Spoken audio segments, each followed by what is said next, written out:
Good morning. Merry Christmas.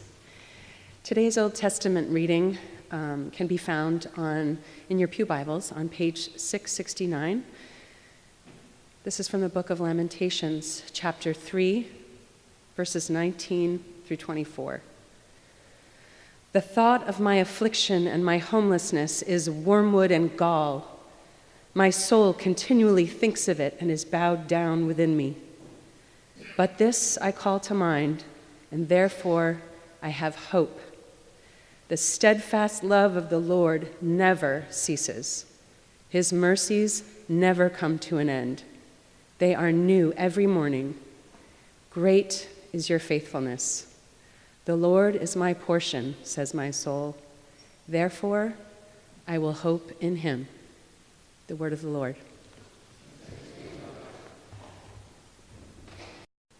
New Testament reading is in Romans chapter 4, verses 18 to 20. I'm reading from the New Living Translation. Even when there's no reason for hope, Abraham kept hoping, believing that he would become the father of many nations. For God had said to him, "That's how many descendants you will have." And Abraham's faith did not weaken, even though at about 100 years of age, he figured his body was as good as dead, and so was Sarah's womb. The word of the Lord. Good morning.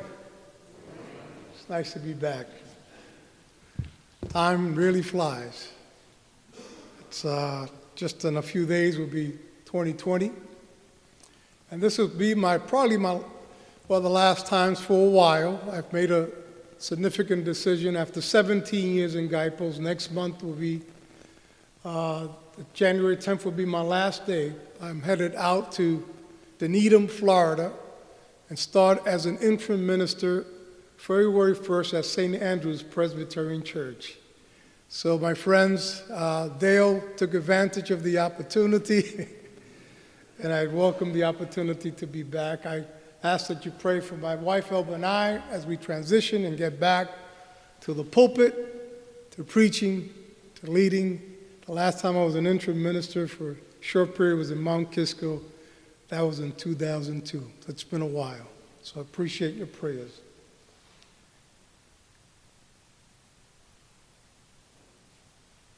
This is a season of hope. It begins with the first candle of Advent that symbolizes hope. For weeks, children anticipated with great expectations and hopeful that they were going to get the gifts under the tree dedicated to them, even if they were naughty. And while we celebrate the gift of hope in the birth of Jesus, we also know that the world can and seems to be a dark place for many. Life is not without trouble, not without pain, not much different than when Jesus was born in the world. It can be unjust and hard place for those being detained at the border without respect for human dignity. It's a dark and violent place for communities in war-torn communities or countries, or even in some of our inner cities in our country, or even in some communities because they're different, because of the religious faith, they feel the persecution. And for those grieving a loved one or battling an illness, the need to keep hope alive is a minute-to-minute, hour-by-hour fight. In her darkest hours, Anne Frank, the young Jewish girl who kept a diary during World War II and was killed for who she was, wrote, "When you have hope, you have life. It gives us fresh courage and strength." It's interesting. Hope is a four-letter word. H-O-P-E. I'm going to ask you to spell that. No, I won't do that. H-O-P-E. Small word filled with enormous power that can alter the mindset from darkness to light, fuel the human spirit with optimism and faith, and empowers a person to believe in a new day, a new dawn, will ultimately triumph over the present condition of despair and suffering and hurt and uncertainty. Nelson Mandela, in his 7th year into his imprisonment, and as you might know, he served 27 years, writes to his wife, Winnie, "Remember that hope is a powerful weapon, even when all else is lost." And if you don't remember this sermon, in likelihood by tomorrow morning you might not remember a whole lot that I said. But remember that hope is a powerful weapon when everything seems to be lost. In a world filled with evil and pain and suffering, there is a need for hope, and that's why this season is a special season in the Christian faith. When we face our own darkness and troubled times, it is hope that keeps us moving forward. What is hope? What is hope? Think for a minute. What is hope? What do you think hope is? You don't have to answer. This is not a classroom. Think about it. What is hope?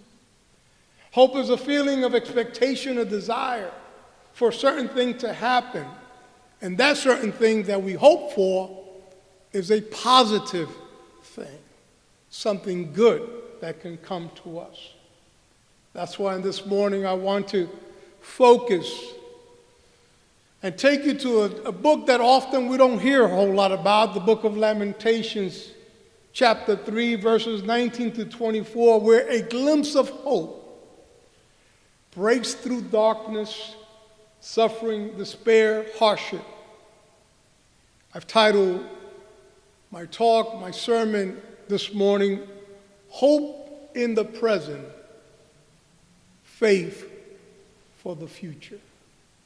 Hope in your present gives us faith for our future. And timing is right as we finish a decade and we go into the year 2020. It's hard to believe that 20 years went quick. Remember Y2K?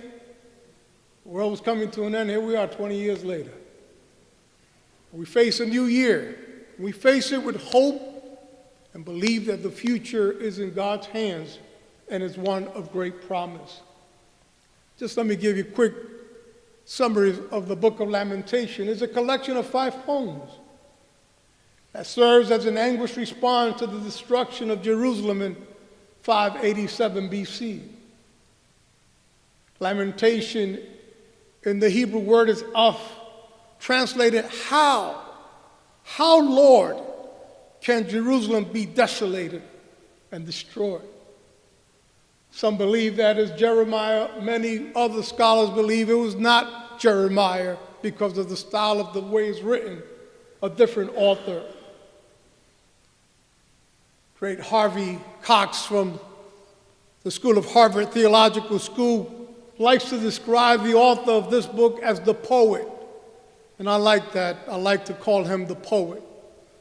The poet believes that God is punishing the people for the consequences of their own rebellion against God's covenant, their persistent rejection against the warning that always came to them from the prophet. Lamentation is an appeasing cry of pain, of brokenness, of a city, of a wonderful, beautiful city now in destruction, in ruins.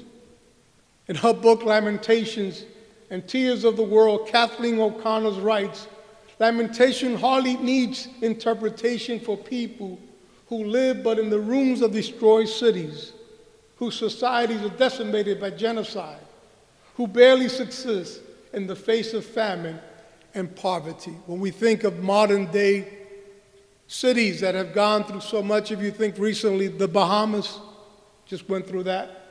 If you go further back, New Orleans after Katrina, Puerto Rico after the Hurricane Maria, the earthquake in Haiti, and even think back to my own neighborhood I grew up on the Lower East Side of New York City.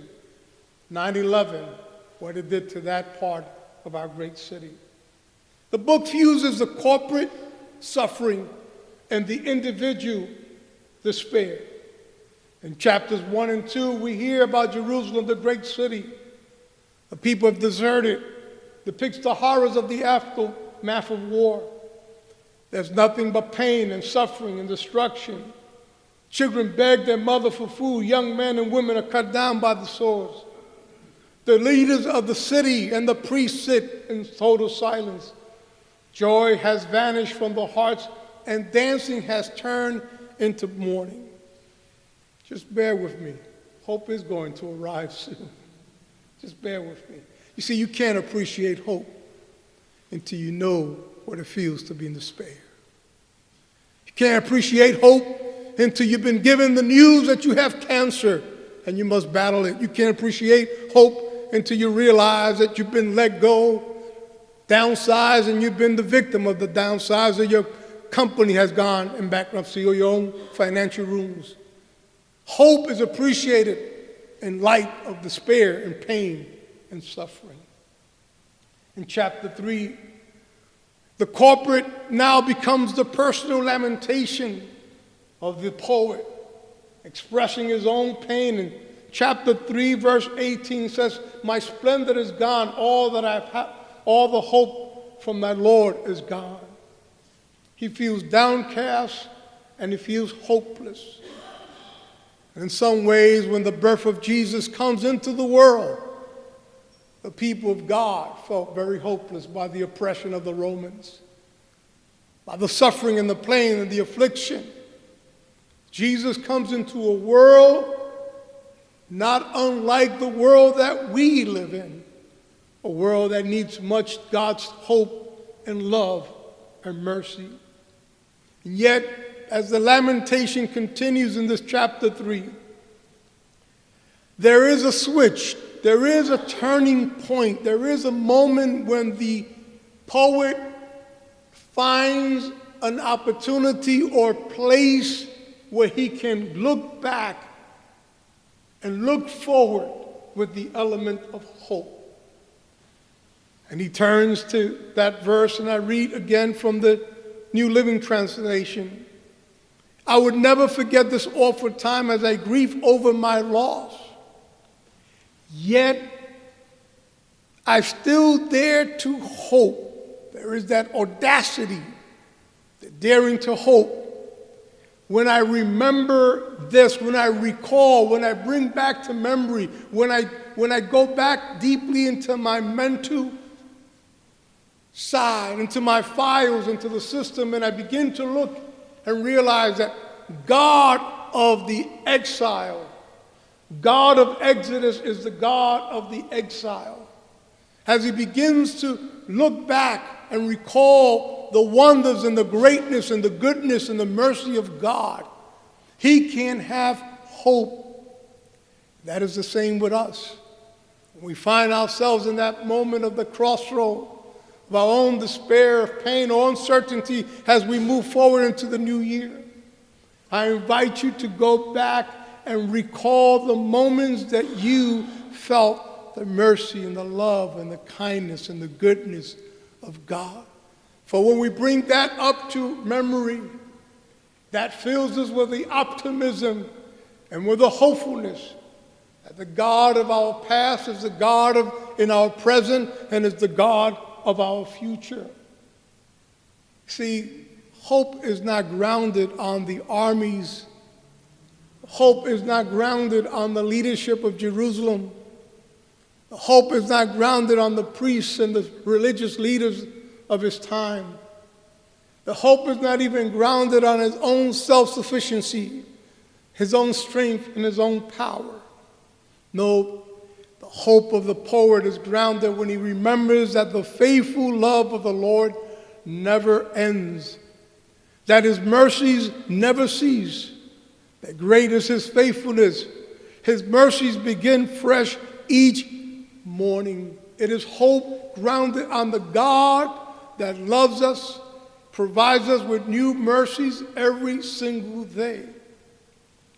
As a young man and as a young leader, I had to learn early on that there were going to be days that it was going to be cloudy, and there were going to be seasons of great storms in my life. But I learned early on that I had to look for the next day. I reminded myself that the sun does rise, and the storms of life do come to an end. And the goodness of God will lead me through. This verse of the greatness of God and the faithfulness of God has inspired the great hymn that we sing, "Great is His faithfulness." The refrain goes, "Great is thy faithfulness, great is thy faithfulness. Morning by morning, new mercies I see. All I've needed, thy hand hath provided. Great is thy faithfulness to me." I want to leave you with these thoughts about what hope in a God that's faithful and compassionate and caring and loving and merciful. What does that look like? Hope is the light that breaks through the darkness and gives us the strength to live through our challenges and trials and hurts. Hope is the light of Jesus in our world, in our life. Hope is a small whisper in our hearts that quiets down the doubts in our mind and the voices of despair and defeat. That small whisper that quiets down the doubts in our mind and the voices of despair and defeat. You see, the poet knew that the end of the story had not been written. That's why he was hopeful. He knew that Jerusalem was at its worst place and his life was at its most difficult time. But the end of the story had not been written. And that's what gives us hope. The end of our story has not been written. You might be in the good times. Amen, you're in a good time. You're not in a good time. You just had Christmas. Okay, you don't like the sweater they gave you, right? You're in your good time. You might not be in your good time. That's my point. In your good times or in your bad times. Because you don't know who that the person you sit next to, you're sitting to this morning or every Sunday. Sometimes we don't know what they're going through in life. Some of us are in our good times and some of us are in our difficult times. But whether we're in our good times or difficult times, hope is present with us because God's mercies are new every single day. You see, hope in the presence gives us faith for the future. It keeps us moving forward towards tomorrow. As a church, we become the voice for the voiceless. We value people that the world seeks to unvalue. We work to be inclusive as you are as a congregation. That's hope in the present and faith for the future. Last but not least of the hope, I want you to think about this. I read this some time ago and it continues to nourish my soul. Hope is the ability to hear the music of the future. And faith is the courage to dance to it today. How you like that one? Well, my wife was shopping at Home Goods, and I'm not a big fan of shopping, but I love my wife. I decided to walk around, and I like to look for books or look for sayings, and this was the one I found. It continues to nourish me. Hope is the ability to hear the music of the future, and faith is the courage to dance to it today. Like Abraham, sometimes, against all hope, we must believe. We must continue to believe in God's mercy. And in closing, I'm going to close it. Like many people,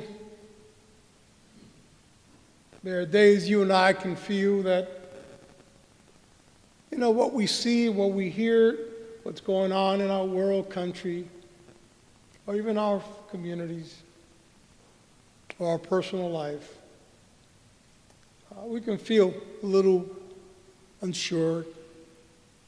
You see, it's ironic that we're now in the middle of this Christmas season and we're wrapping it up. In Latin America, it doesn't end. We keep going into January 6th because we're waiting for the Three Kings to come down and keep the party going. But you know, January is a difficult month for many people. You know that? As winter gets, especially in this part of the country and other places, as winter gets deeper, despair. And sometimes when we're there, we can have the temptation to give up and give in, and even on God. Martin Luther King Jr. said we must accept finite disappointment, but never lose infinite hope. We must accept finite disappointment, but never lose infinite hope. As people of faith that have gathered in this morning to worship the Lord, our hope is grounded on nothing less than Jesus Christ our Lord, who sustains and empowers us. We believe that the light is stronger than darkness. Hope is more powerful than despair. Love conquers hate, and faith overcomes fear. So no matter where you are in life, in the midst of change, transition, good or chaos or suffering, keep daring to hope. And when you hope, recall to mind the Lord's great love, unending compassion, and faithfulness to us. Jimmy Baca, the poet and author who spent several years in prison, illiterate, and came out, learned how to read and write by himself. He's had books published and turned into movies. Said a line in one of his books that has kept closely to me. Let us hold on tightly or loosely, but never let go of hope. Hold on tightly, sometime even at the edge loosely, but never let go of your hope. My friends, congregation, Mount Kisco Presbyterian Church, in good and bad times, as you move forward individually as a congregation, may you keep hope in the present and faith for the future. And may 2020 be filled with hope and love and strength for you today and every day. Amen? I'm done.